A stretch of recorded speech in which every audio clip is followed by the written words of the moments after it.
కొత్తవలస మండలంలోని ఏకలవ్య విగ్రహం ధ్వంసం ఘటనపై ఏకలవ్య సంఘ ఉత్తరాంధ్ర ఉపాధ్యక్షులు పాలవలస పైడితల్లి ఆందోళన వ్యక్తం చేశారు. మండలంలోని చింతల దిమ్మ గ్రామంలో గుర్తు తెలియని వ్యక్తులు ఏకలవ్య విగ్రహాన్ని రాత్రి సమయంలో దోషం చేశారు. ఈ ఘటనపై గురుకుల సేవా సంఘం జిల్లా అధ్యక్షురాలు గేదెల శ్రీనమ్మ తీవ్ర ఆగ్రహం వ్యక్తం చేశారు. దోషులను కఠినంగా శిక్షించాలని కోరారు. ఈ ఘటనపై పోలీసులకు ఫిర్యాదు చేశారు. సంఘటన స్థలాన్ని పోలీసులు పరిశీలించారు. ఈ కార్యక్రమంలో గ్రామ పెద్దలు గొర్ల సత్యం, గురయ్య, దాసరి దేవుడు, సత్యం తదితరులు పాల్గొన్నారు.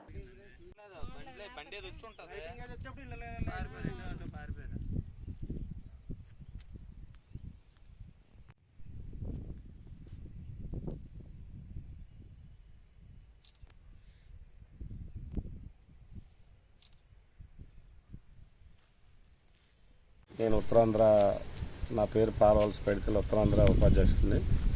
మొన్న నైట్ జరిగిన తర్వాత మా టీంకి అందరికీ కూడా ఇన్ఫార్మ్ చేసి ఇది ఏ విధంగా చేయాలి ఏంటనేది కూడా మేము నిర్ణయం తీసుకొని మేము పోలీసు వారికి ఇన్ఫార్మ్ చేసి వెంటనే కేసు రిపోర్ట్ నేను రాయడం జరిగింది. వెంటనే యాక్షన్ తీసుకున్నారు సీఏ గారు. ఈరోజు సీసీ ఫుటేజ్ ఓపెన్ చేస్తే అది అమరావతి వెళ్ళాలన్నారు. దానికోసం ఇంకా మేము ప్రయత్నాలు చేస్తున్నాం. మీడియా మిత్రులందరూ కలిసి మాకు అందరూ కూడా పాలు పంచుకొని మాకు న్యాయం చేస్తారని కోరుచున్నాం. నా పేరు గేదెల శ్రీరమ్మ. మాది విజయనగరం జిల్లా కొత్తవలస మండలం చింతలదిమ్మ గ్రామం అండి. నేను ఏపీ ఎరుకుల సేవా సంఘం మహిళా అధ్యక్షురాలిని, ఏఎంసీ డైరెక్టర్ని కొత్తవలస.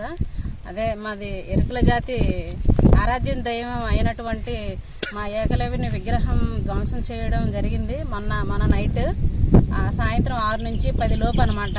ఏ టైంలో జరిగిందో తెలియదు. అలాగే ఎవరు చేశారనేది తెలియట్లేదు. ఎఫ్సీ కూడా సీసీ కెమెరా కూడా ఓపెన్ చేయడానికి అది కూడా కొంచెం అమరావతిలో ఉంది అని చెప్తున్నారు. దానికి కనెక్షన్ అది కూడా మేము సార్కి పోలీస్ స్టేషన్కి కంప్లైంట్ ఇవ్వడం జరిగింది.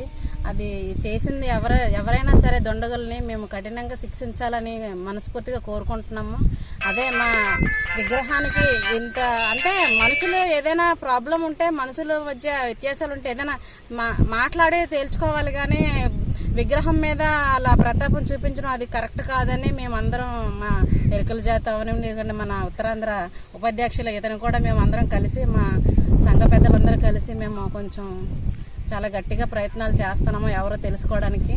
మీరు కూడా అందరూ సపోర్ట్ చేసి పోలీసులు అవనివ్వండి, మీడియా మిత్రులు అవనివ్వండి, మాకు అందరికీ సహకరించి ఈ ఎవరైతే దారుణాలు ఎవరైతే చేశారో వాళ్ళని మేము పట్టుకోవడానికి ప్రయత్నం చేస్తున్నామో మీరు కూడా సపోర్ట్ చేయండి. అంటే ఎవరైతే చేశారన్నది వాళ్ళకి కూడా కఠినంగా శిక్ష అయితే ఉంటుందని మేము మీడియా ద్వారా తెలియజేస్తున్నాము. జై ఎరుకల, జై ఏకలవ్య.